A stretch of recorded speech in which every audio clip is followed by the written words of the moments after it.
Здравейте! Вие сте с нашата специална рубрика, наречена Въпроси и отговори. В тези кратки видеа ще отговорим на най-често задаваните ни от вас въпроси. А конкретно в това видео ще търсим отговор на въпроса как изглежда направата на едно видео. По този въпрос може да се говори с дни, но сега накратко ще опитам да ви запозная с целия процес от идеята до крайната реализация на видеото. Понеже нашият стремеж е това видео да стигне до бизнеси, които искат да развият ефективен маркетинг, то останете с мен до края. Първо започваме от идеята, с главни букви идеята.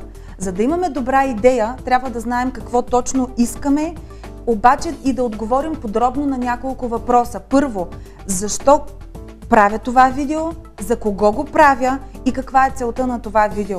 Дали искам популяризиране на моя бранд или искам директни продажби.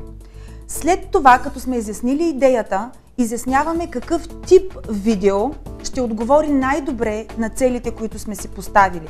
Типовете видеа могат да бъдат различни. Могат да бъдат продуктови, могат да бъдат имиджови, могат да бъдат образователни, могат да представят конкретна част от вашата фирмена политика, могат да представят конкретни хора, така че има изключително голямо разнообразие от типове видеа, които можем да използваме за идеята си.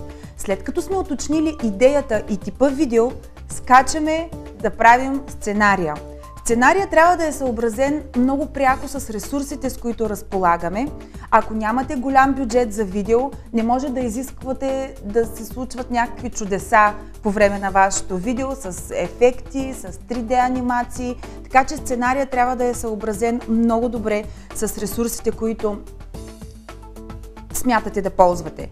След това идва ред на реализацията. По вече описан и подробен сценарий, подробен снимачен сценарий, какво ще се случва по дни, къде ще се снима, как ще бъде присъствието на актьорите, ако има актьори в видеото, вече пристъпваме към реализацията.